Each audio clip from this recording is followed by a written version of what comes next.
आप लोगों को कुछ मिला? नहीं सर, ऐसे तो नॉर्मली पता चल जाता है कि आग कैसे लगी, पर यहाँ पर तो कुछ पता ही नहीं चल रहा है कि आग लगी कैसे। अच्छा ठीक है, देखो एम्बुलेंस कहाँ तक पहुंची। जी सर।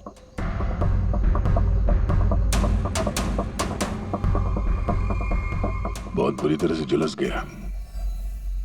कमाल है, कुछ पता ही नहीं चल रहा कि आग कैसे लगी है।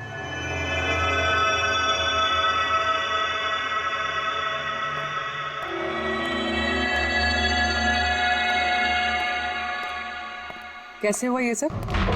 सब कुछ तो बिल्कुल ठीक था, पता नहीं ये आग कहाँ से लग गई। इतने सारे लोगों की बद्दुआएं तो लगेंगी ना। क्या कहा तुमने? पता चला था सर कि दिलीप साहब किसी कोर्ट के केस में फंसे हुए थे। काफी बड़ा चक्कर था, लेकिन अभी कुछ दिन पहले छूट भी गए थे। काफी लोग नाराज भी थे इस बात से। कहीं इसी चक्कर में किसी ने दिलीप को मार तो नहीं दिया? नहीं, कोर्ट ने बरी कर दिया था मेरे पति को, उन्होंने कुछ भी नहीं किया। क्या केस क्या था? 9 साल पहले जीजू के थिएटर में आग लग गई थी, जिसके कारण कुछ लोगों की मौत हो गई थी और सारा इल्जाम जीजू पर आ गया था। ऐसे कैसे हवा में आग लग सकती है? जरूर किसी की प्लानिंग है। किसी पे शक है आप लोगों को? कौन कर सकता है? कोई भी कर सकता है, अनीता भी कर सकती है। कौन कौन है अनीता? टोनी की वाइफ, और वो आज यहाँ आई भी थी।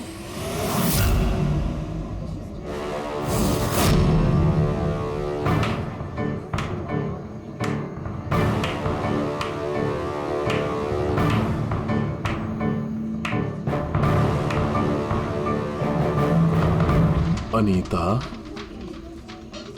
दूसरों का घर बर्बाद करके अपने परिवार के साथ खुशियां मनाई जा रही है। वेरी गुड, वेरी गुड, वाह। लेकिन एक बात याद रखना, उन लोगों की तरह तुम भी तड़प तड़प के मरोगे। सिक्योरिटी! ए चुप! आवाज नीचे। निकालो उसको बाहर, निकालो! आउट! लगता है तुम दोनों अपने अंजाम से वाकिफ नहीं। तुम्हारा बुरा समय अब शुरू हो गया है, याद रखना। तूने जो किया है ना मेरे टोनी के साथ, याद रखना, इसके बाद तू नहीं बचेगा। सुना तूने? ले जा उसको। तू नहीं बचेगा, नर्क में चलेगा तू। अरे देख क्या रहा है, ले जा इसे। नर्क में चलेगा तू, तड़प तड़प के चलेगा, याद रखना। अरे जा।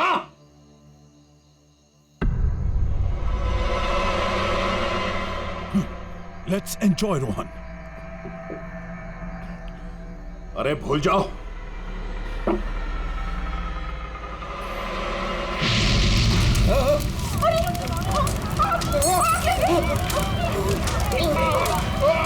दिलीप और रोहन जिस केस में फंसे थे, उसी केस में कोर्ट ने टोनी को सजा दी थी। अच्छा, किस किस को पता था कि आप लोग यहाँ रेस्टोरेंट में आने वाले हैं? पता नहीं सर। अच्छा, दिलीप जी के आने से पहले इस चेयर के आसपास किसी को देखा था क्या? किसी अनजान आदमी को? नहीं सर, किसी को नहीं देखा सर। ये टेबल किसने रिजर्व किया था? दिलीप जी का फोन आया था, कह रहे थे कि हमारे लिए टेबल रिजर्व रखो। हमेशा यहीं बैठते थे, इसी टेबल इसी चेयर पर। रेगुलर कस्टमर थे हमारे। किसी को पहले से पता था कि दिलीप यहाँ इसी टेबल पे बैठेगा? सर, कुर्सी के पास तो ऐसी कोई चीज नहीं है जिससे आग लग सकती हो। कमाल की मिस्ट्री है यार। सीसीटीवी कैमरा,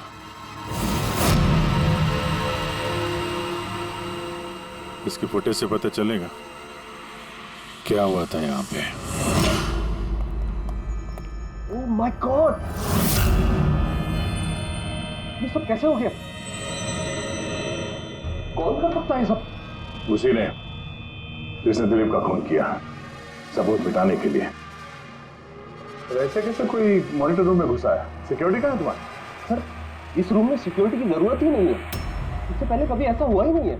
सर, सर मुझे नहीं लगता उसके पास टाइम होगा सीसीटीवी फुटेज डिलीट करने का। सर, उसने बस तोड़फोड़ कर दी है। अगर हम किसी एक्सपर्ट को बुलाते हैं सर, तो वो शायद हार्ड डिस्क से रिकवर कर पाए सर।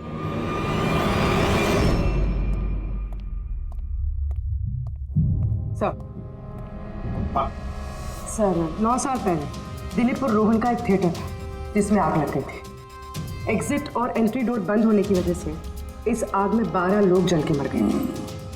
विक्टिम्स की फैमिली ने केस किया तो इन्वेस्टिगेशन में पता चला कि उस वक्त एक गार्ड ड्यूटी पे था। हाँ, टोनी। हाँ सर कोर्ट में साबित हो गया कि टोनी ने बहुत शराब पी रखी थी और शराब के नशे में वो इतना धुत था कि वो इमरजेंसी एग्जिट भी खोल नहीं पाया। हाँ, बस टोनी की बीवी अनीता ये मानने को तैयार ही नहीं कि गलती टोनी की है। सर सिर्फ उसका ही नहीं, बहुत सारे न्यूज़पेपर आर्टिकल्स ने भी कोर्ट के इस फैसले के खिलाफ आवाज उठाई थी। जब ये हादसा हुआ था उस वक्त दिलीप और रोहन के खिलाफ सॉलिड एविडेंसेस थे, लेकिन फिर केस चलता रहा। 9 साल हो गए। कुछ विटनेसेस ने गवाही बदल दी और कुछ कंट्री से बाहर चले गए। सर, दिलीप और रोहन ने जरूर पैसे और पावर का इस्तेमाल किया होगा और यह बात टोनी को पता चल गई होगी। उसी ने भेजा होगा अनीता को दिलीप को मारने के लिए। पर फ्रेडी, जब अनीता वहां थी ही नहीं तो आग लगाई कैसे? नहीं, सिक्योरिटी वालों ने तो उसे बाहर निकाला था रेस्टोरेंट में से। ऐसी कौन सी चीज है जो अचानक आग लग सकती है? सर शायद डॉक्टर सालुंके हमारी मदद कर सके, या फिर अनीता।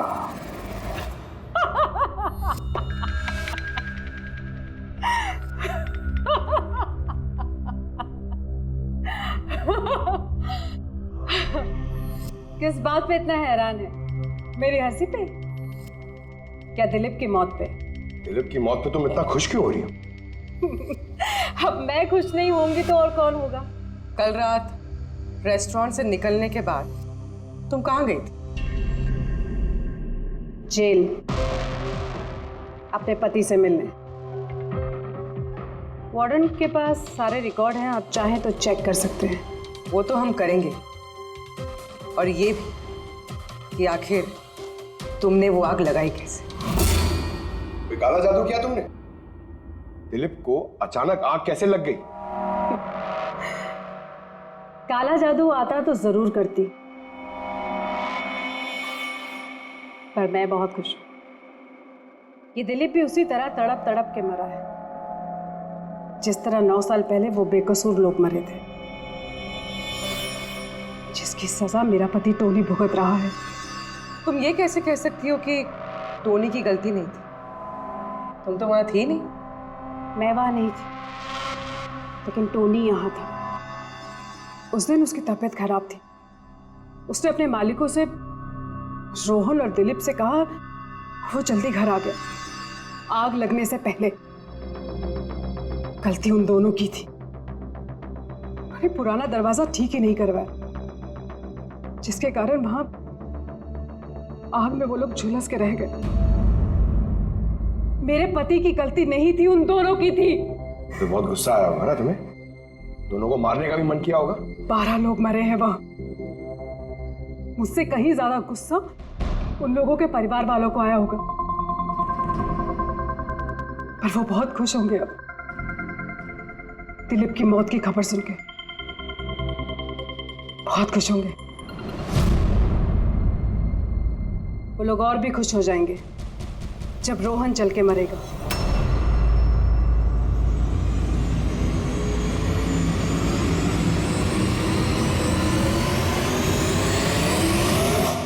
सर 42 लोग हैं, उन 12 विक्टिम के करीबी रिश्तेदार और फैमिली वाले। सस्पेक्ट ज्यादा और वक्त कम।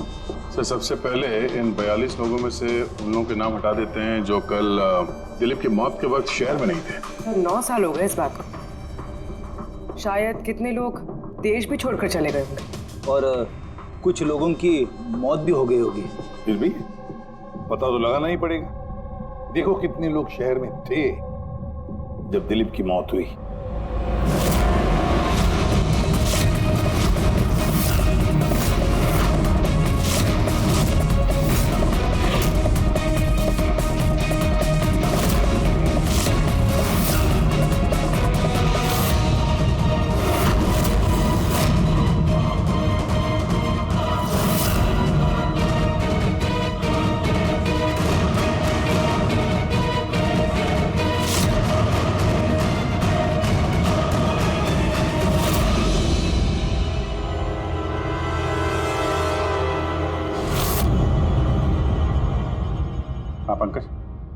कितने बजे?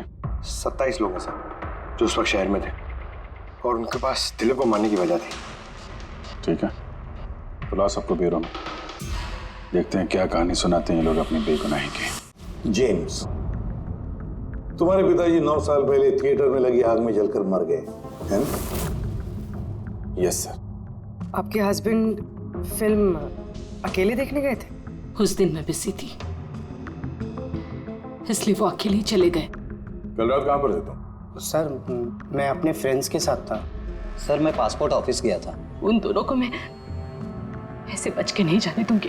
तो क्या किया तुमने? सोचा कि दिलीप से फेस टू फेस मिलूंगा और उससे पूछूंगा कि तुमने ऐसा क्यों किया। सर उसके बाद मैं अपने फ्रेंड के साथ घर पे गया। मैं अपनी वाइफ के साथ मॉल में था। सर आप मेरे फ्रेंड से पूछ सकते हैं। सर मैं उससे मिलता तो रेस्टोरेंट तक जिंदा नहीं पहुंच पाता। दिलीप को उसके किए की सजा मिल गई। मुझे मालूम चला रेस्टोरेंट से कि दिलीप के साथ क्या हुआ तो दिल को सुकून मिला सर। अब बचा रोहन, उसको भी उसके किए की सजा जरूर मिलेगी। अब इन 27 लोगों में से उन लोगों के नाम रहने दो जो घुमा फिरा के जवाब दे रहे थे और जिन्होंने अपने जवाब पहले से ही तैयार करके रखे थे।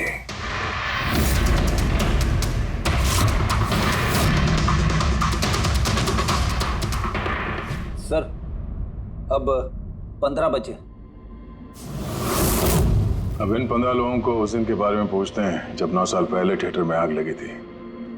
देखते हैं किसे सबसे ज्यादा गुस्सा आता है, कौन मुंह फेर लेता है। सर मेरा भाई 10वीं पास हो गया। उसने कहा पार्टी देनी है, दोस्तों को पिक्चर दिखाना, पैसे दो। सर मैंने वो पैसे उसे दे दिए। काश वो पैसे मुझे उसे देने नहीं चाहिए थे सर। जिसने भी ये किया बहुत अच्छा किया। आज मैं खुश हूं, आज मैं बहुत खुश हूं। कुमार साहब, आप यूनिवर्सिटी में फिजिक्स के प्रोफेसर हैं, है ना? Yes sir, head of the department physics. लेकिन मेरे खुद के बेटे को पढ़ाई में कोई इंटरेस्ट नहीं था। बहुत डांटता था मैं उसे, लेकिन अनिकेत के ऊपर कभी कोई फर्क नहीं पड़ा। एक नंबर का बदमाश बन गया था वो। उस दिन भी वो कॉलेज से बंक करके दोस्तों के साथ फिल्म देखने चला गया और सर और वापस घर पे कभी नहीं आया। हिमेश, राइट, कॉन्ट्रैक्टर हो ना तुम? हाँ सर। हिमेश, 9 साल पहले तुम अपनी पत्नी के साथ फिल्म देखने गए थे उस थिएटर में। नई नई शादी हुई थी मेरी। सलोनी के साथ फिल्म देखने के लिए गया था। उसको भूख लगी थी। मैं समोसे लेने के लिए बाहर गया। मैं वापस आया तो देखा वहां के दरवाजे लॉक हो गए थे। वहां अंदर से लोगों के चिल्लाने की आवाजें आ रही थी और धुआं निकल रहा था वहां से। सलोनी, मैंने सब दरवाजे खोलने की बहुत कोशिश की। सलोनी, मैंने बहुत कोशिश की। मैं पागलों की तरह दरवाजा को ठोकता रहा, पीटता रहा। सलोनी, सलोनी, सलोनी, सलोनी, सलोनी चिल्लाता रहा। अरे कोई दरवाजा खोल दो यार। सलोनी, सलोनी। लेकिन मैं कुछ नहीं कर सका सर, मैं कुछ नहीं कर सका। अपनी सलोनी को मैं बचा नहीं सकता। वहां पे एक गार्ड भी था ना, टोनी, उससे भी दरवाजा नहीं खुला क्या? नहीं था सर। वहां कोई और गार्ड, किसी और को देखा था तुमने? कोई नहीं था सर, कोई नहीं था। मैं 9 साल पहले जो बात कोर्ट में कहा वही आज कह रहा हूं। जब सिनेमा हॉल में आग लगी थी उस वक्त टोनी वहां पर नहीं था सर।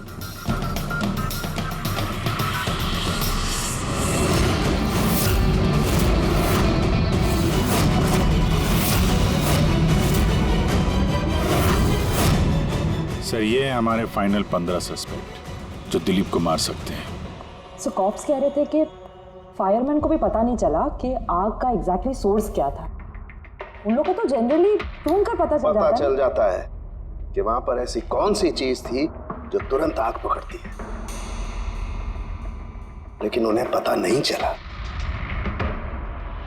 उन्हें पता नहीं चला। उन्हें इसलिए पता नहीं चला क्योंकि उस चीज की ना तो कोई खुशबू थी ना कोई रंग था।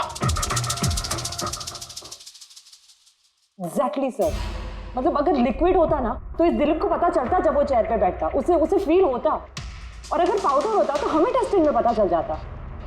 इसका मतलब ये तो गैस, जिसका मतलब ये गैस है। गैस? तो इसीलिए उस फायरमैन को पता नहीं चला कि किस चीज से आग लगी है। इनफ्लेमेबल गैस बॉस, जिसे सिर्फ एक स्पार्क की जरूरत होती है आग पकड़ने के लिए। अच्छा, मुझे एक बात समझ में नहीं आ रही है। दिलीप किस कुर्सी पर बैठा था, तो गैस कुर्सी पर आई कहां से? कुर्सी से ही। क्या? कुर्सी से? वो ऐसे बॉस, जिस चेयर पे ये दिलीप बैठा था उसके नीचे की तरफ किसी ने ज्वलनशील गैस का स्प्रे किया हुआ था। मरते वक्त दिलीप के कांटेक्ट में दो चीजें थी। एक तो ये चेयर जिस पे वो बैठा था और एक वाइन का ग्लास जो उसने हाथ में पकड़ा हुआ था। हमने ये दोनों चीजें चेक की तो इस चेयर के ऊपर से हमें इनफ्लेमेबल गैस के कुछ ट्रेसेस मिले। बॉस, हमारे आसपास वातावरण में स्वतः ज्वलनशील पदार्थ होते हैं जो कभी कभी स्पॉन्टेनियसली जल जाते हैं, जैसे कि मार्श गैस एक नेचुरल बायोगैस है और ज्वलनशील गैस इसका मेन कंपोनेंट है। मतलब इनफ्लेमेबल गैस कभी भी हवा में ऐसे ही जल जाती है? नहीं ब्रेडी, अपने आप नहीं। जब वातावरण में बहुत ज्यादा गर्मी पैदा हो जाती है और वो वातावरण की ऑक्सीजन के साथ मिल जाती है तो एक सुपर हाई टेम्परेचर का निर्माण होता है, जिसकी वजह से ये आग लगती है। लेकिन सालून साहब, वहां तो ऐसे कोई हाई टेम्परेचर वाली चीज थी नहीं। एग्जैक्टली, ऐसा कोई डायरेक्ट सोर्स नहीं था जिससे गर्मी पैदा हो सके बॉस। इसीलिए मुझे लगता है खूनी ने कोई एक्स्ट्रा डिवाइस का इस्तेमाल किया है ये अचानक इतना ज्यादा टेम्परेचर बढ़ाने के लिए। और ये कुर्सी तो तैयार बैठी थी, इसे तो सिर्फ एक स्पार्क की जरूरत थी। पर सर ऐसे कोई हीट कैसे पैदा कर सकता है? हाँ, कर सकते हैं ना पूरी। जैसे उदाहरण के तौर पर मैग्नीफाइंग ग्लास पर सूरज की किरणों को खास तरीके से फोकस करके हम बचपन में कागज जलाया करते थे।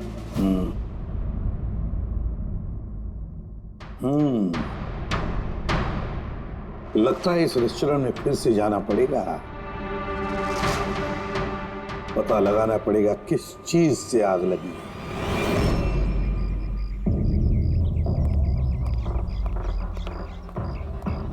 पूरा एरिया छान मार लिया सर, लेकिन ऐसी वो चीज ही नहीं मिली जिससे आग लग सकती है। और ये ओपन रेस्टोरेंट है। जब खूनी ने दिलीप के चेयर के नीचे वो इनफ्लेमेबल गैस स्प्रे किया तो किसी ने तो देखा होगा। वही तो, चेयर में अपने आप आग लग गई और दिलीप चल के मर गया। किसी ने कुछ देखा नहीं और ना ही कोई सबूत हमारे सामने आ रहा है। सर, उस डेटा एक्सपर्ट ने सीसीटीवी फुटेज रिकवर कर ली है, आप देख सकते हैं सर। गुड, या तुम लोग यार देख लो, तब तक मैं देखता हूँ यहाँ पे कुछ मिलता है क्या। सर, दिलीप और उसकी फैमिली के आने के 15 मिनट के पहले की फुटेज है ये।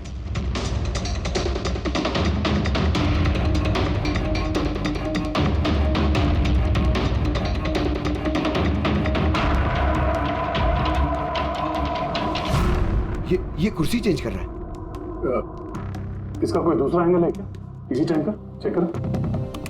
एक मिनट सर।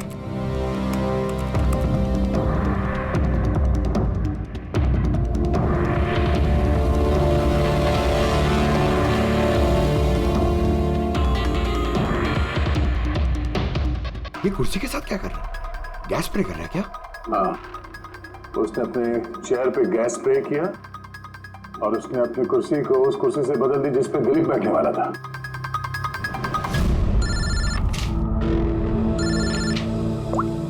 आ गया। अच्छा,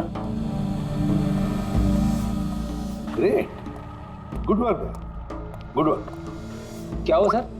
जिसने भी दिलीप की कुर्सी के साथ छेड़खानी की ना, उसका पता चल गया है। वो एक आदमी है, उसका मिलता जुलता हुलिया भी मिला है। अब देखते हैं, दया भेजने वाला है फोटोग्राफ।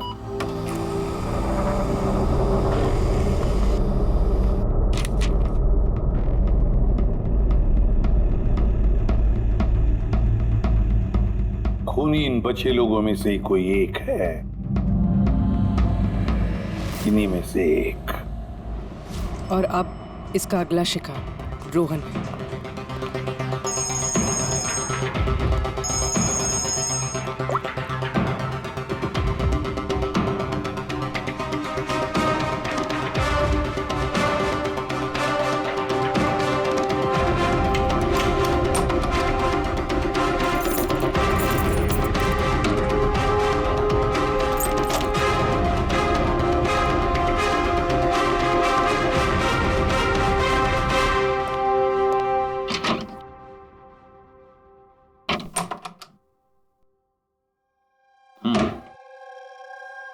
मुझे लगता है कोई मेरी और दिलीप की रिहाई से खुश नहीं है। मेरी जान को खतरा है यहाँ पर। I will talk to you later, bye. Sir everything is okay. All right, तुम यहीं पर रहना और किसी को भी अंदर मत आने देना। Be alert, okay? Okay sir.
बचाओ बचाओ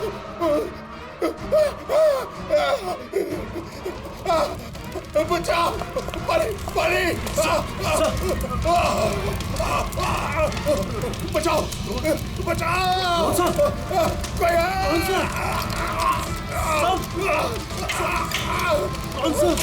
बचाओ, परे परे कौन सा?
क्या हुआ यहाँ पर और कैसे?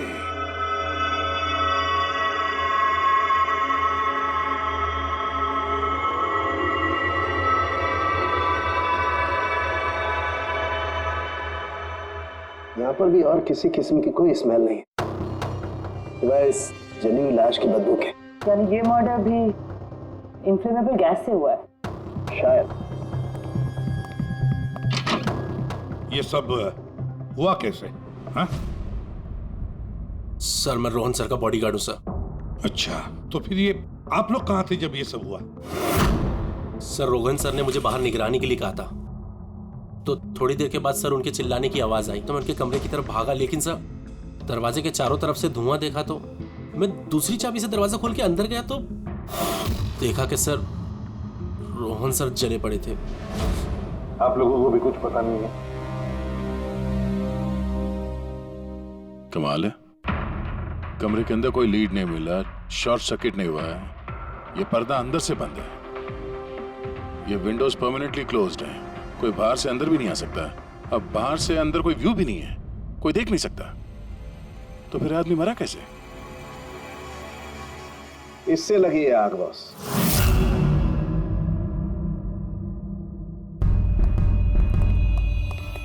ये इस चीज से ये है क्या सर? फिलामेंट है। फिलामेंट? इलेक्ट्रिक बल्ब के अंदर का फिलामेंट। और जब इस फिलामेंट में इलेक्ट्रिक करंट पास होता है तो ये गर्म होकर के लाल हो जाता है। बॉस, खूनी ने भी इसी टेक्निक का इस्तेमाल किया है उस ज्वलनशील गैस को जलाने के लिए। पर वहां रेस्टोरेंट में जहां पर दिलीप की मौत हुई थी, वहां पर तो हमें ऐसा कोई फिलामेंट वगैरह नहीं मिला। बॉस, इतनी छोटी सी चीज है, वो खुली जगह है, उड़ गई होगी शायद कहीं, लेकिन यहाँ तो पूरा कमरा बंद है, इसीलिए पलंग के नीचे मिल गया मुझे। लेकिन सर, फिलामेंट से करंट पास होने के लिए वायर्स का कोई ना कोई कनेक्शन तो होना चाहिए ना बेड तक। होगा, यही कहीं होगा जरूर। तब पूरा बेड चेक कर लिया हमने, कमरा चेक कर लिया, ऐसा तो यहाँ पे कुछ भी नहीं मिला सर। दया, वो दरवाजा कैसा? मैनेजर।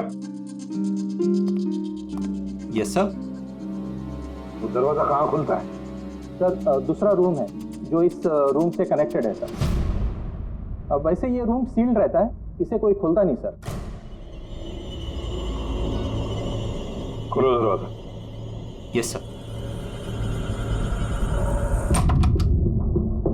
आइए सर।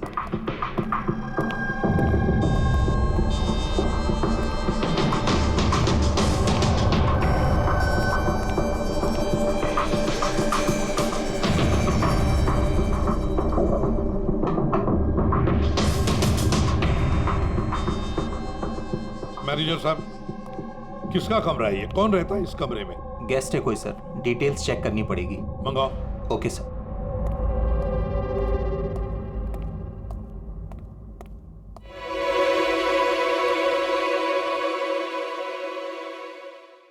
सर, वहां उस कमरे में जो कुछ भी हुआ है सर, वो इसी कमरे से किया गया। लेकिन अगर करंट इस रूम से पास किया गया है तो यहाँ से उस बेड तक कोई ना कोई वायर तो होनी चाहिए ना। और अगर वायर अगर होती तो बॉस रोहन को दिखाई भी देनी चाहिए। हाँ, शायद उसके बॉडीगार्ड ने भी देखा हो। बुलाओ उसके बॉडीगार्ड को। आप आओ यहाँ।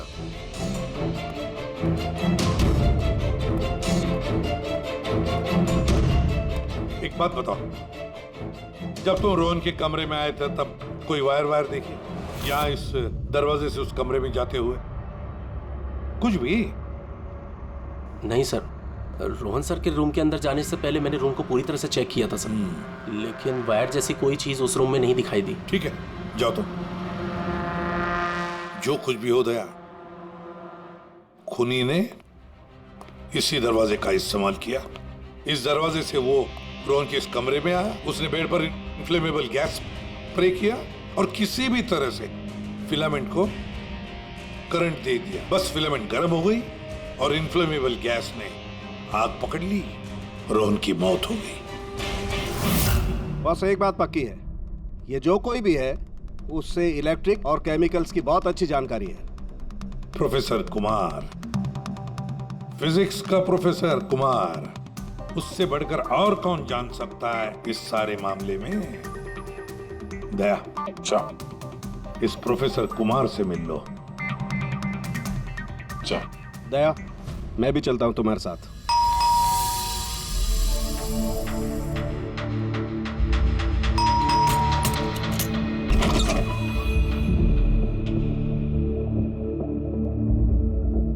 प्रोफेसर कुमार है घर पे? हाँ है, लेकिन आप लोग? सीआईडी। सीआईडी? सब ठीक तो है ना साहब? हाँ, उनसे कुछ पूछताछ करनी है। कहाँ है वो? बाहर बच्चों को पढ़ा रहे हैं, मैं बुला के लाता हूँ। कोई बात नहीं, हम देखते हैं।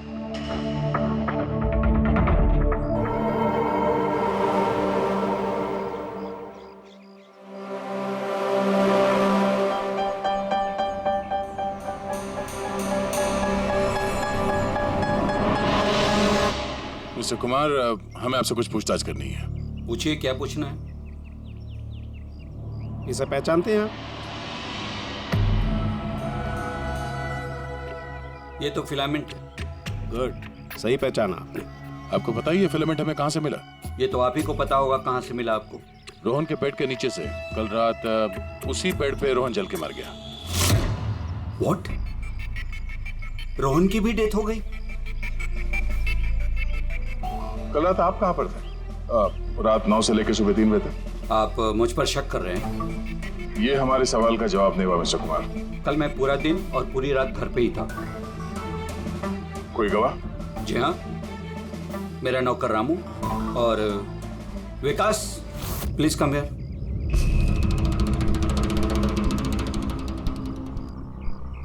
Yes sir. इन्हें बताओ मैं कल कहाँ था। सर हमारे एक्स्ट्रा क्लासेस ले रहे थे यहीं पे सर। कितने बजे से कितने बजे तक? सर शाम के 6 बजे से सुबह के 5:30 बजे तक। सर हमारे एग्जाम आने वाले हैं ना, तो हमने इस सर को रिक्वेस्ट किया था एक्स्ट्रा क्लासेस लेने के लिए। ठीक है सर, तुम जाओ बेटा। सर मेरे 5 स्टूडेंट्स और भी हैं जो कल सुबह 9 बजे से लेकर 5:30 बजे तक हमारे साथ थे। कहें तो उनको बुला लूं? ठीक है। अब मैं जा सकता हूं सर, बच्चों को पढ़ाना है। Please please. Thank you.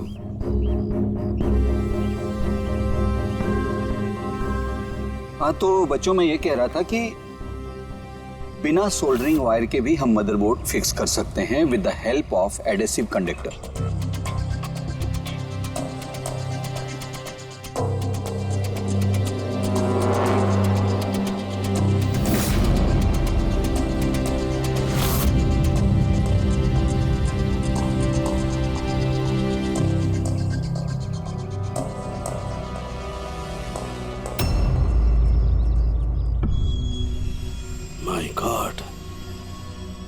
My God यार, ये क्या बात? क्या?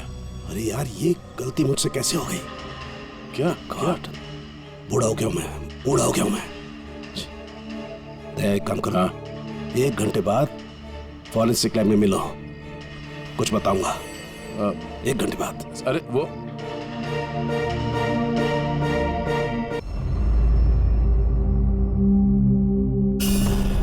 लो बस, एक काम करो, इस स्विच से इन बल्ब्स को जलाओ। इस स्विच से? इस स्विच से? हाँ, इस स्विच से। यार ना कोई कनेक्शन है, कुछ है, कैसे जलेंगे ये? तुम सवाल मत किया करो, कभी कभी मेरी बात भी मान लिया करो यार। कभी कभी। ये ले। क्या सर, ये तो कुछ हुआ भी नहीं। होगा होगा। अरे क्या होगा? होगा ही नहीं। अरे होगा यार, बिलीव नहीं होगा। 1 मिनट। क्या इसकी तबीयत ठीक है ना? हाँ? तो पता नहीं क्या हुआ है, वो जब से वो प्रोफेसर कुमार से मिलके आया ना, बस बल्ब के साथ ही खेले जा रहे हैं। बात बताओ, वो फिंगरप्रिंट्स का क्या रिपोर्ट आया? वही जो फिंगरप्रिंट्स तुमने होटल वाले से लिए थे और रूम में उठाए थे। तो फिंगरप्रिंट तो बहुत सारे मिले, लेकिन सारे स्टाफ मेंबर्स के ही हैं, उसके अलावा और किसी के नहीं मिले। ये कैसे हो सकता है? तो भाई साहब जरा इधर भी ध्यान दीजिए। हाँ हाँ, ध्यान है। हाँ।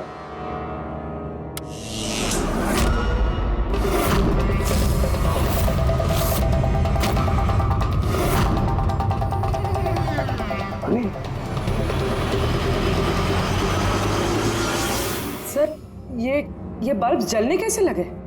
क्या बात है सालूके साहब, बिना वायर के सारे बल्ब जला दिए। लेकिन सालूके साहब, ये सब आपने किया कैसे? ठीक वैसे ही हुआ ये फ्रेडी, जैसे कि खूनी ने किया था उस दिलीप की कुर्सी पे और रोहन के बेड पे। जादूगर सालुंखे, जरा साफ साफ बताइए, आपने ये किया कैसे? करंट क्या हवा में से आया? हवा में से नहीं आया बॉस, करंट आया है इलेक्ट्रिक पेंट के जरिए। Electric paint? हाँ, इलेक्ट्रिक पेंट। दरअसल बिजली के जो तार होते हैं वो मेटल के होते हैं, और metal is a good conductor of electricity, इसीलिए करंट उनमें से पास होकर के जाता है। ठीक इसी तरीके से कुछ पेंट भी होते हैं जिन्हें हम इलेक्ट्रिक पेंट कहते हैं, और ये भी गुड कंडक्टर ऑफ इलेक्ट्रिसिटी होते हैं। इनमें से भी इलेक्ट्रिसिटी पास हो सकती है, और कमाल की बात यह है कि ये किसी भी कलर में मिल सकते हैं, जो आसानी से किसी भी बैकग्राउंड में मर्ज भी हो सकते हैं। ओह, इसीलिए हमें होटल रूम में और रेस्टोरेंट में कुछ दिखा नहीं सर। Exactly that. खूनी ने दरअसल होटल के कमरे का और रेस्टोरेंट के फ्लोर का दोनों का कलर इस कलर के साथ मैच किया, इसीलिए हमें दिखाई नहीं दिया। तो ये इलेक्ट्रिक करंट, आई मीन ये जो इलेक्ट्रिक पेंट है, ये आसानी से मिल जाता है? हाँ, मिल जाते। दरअसल इलेक्ट्रिक सोल्डरिंग और रिपेयरिंग के काम में आते, और इनकी सबसे बड़ी खासियत ये है कि ये आमतौर पर नंगी आंखों से दिखाई नहीं देते, सिर्फ इंफ्रारेड लाइट में ही ये दिखाई देते। मैं दिखाता हूँ।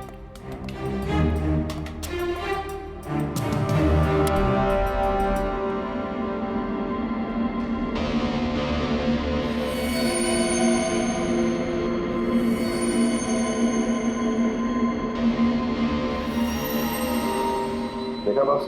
हाँ, खूनी ने भी ऐसे ही इस इलेक्ट्रिक पेंट का इस्तेमाल किया और ये सर्किट बनाया।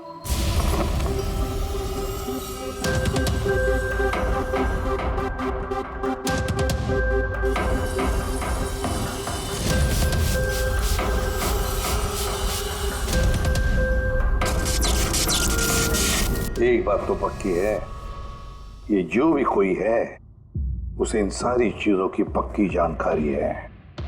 मगर सर, इनमें से खूनी कौन है? इस प्रोफेसर से तो मिल लिए सर, ये तो नहीं है। ये बंसी? बंसी तो एक क्लर्क है, पर मुझे नहीं लगता कि एक क्लर्क को साइंस की इतनी जानकारी होगी।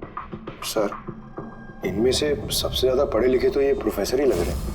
कोई ऐसा जो प्रोफेसर जितना इंटेलिजेंट तो नहीं है, लेकिन इसे इन सब चीजों की जानकारी है।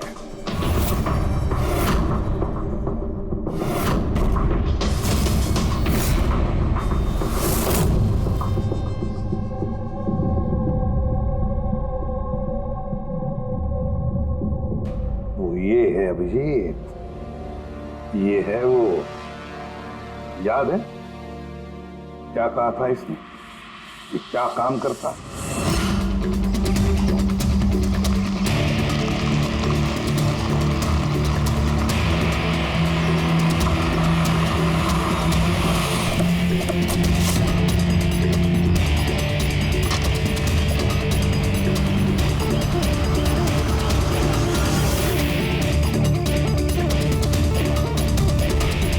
चले ससुराल।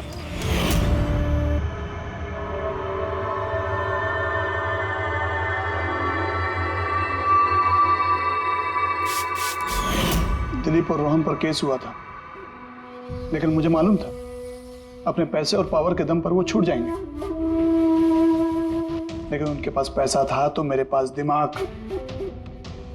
कई महीनों तक उनका पीछा किया, वो कहां जाते हैं, क्या करते हैं, किससे मिलते हैं, सब कुछ। आखिर मैंने दोनों को मारने की तरकीब ढूंढ ही निकाली, इलेक्ट्रिक पेंट्स और सर्किट्स के जरिए। ये दोनों के बारे में मुझे अच्छी खासी जानकारी थी।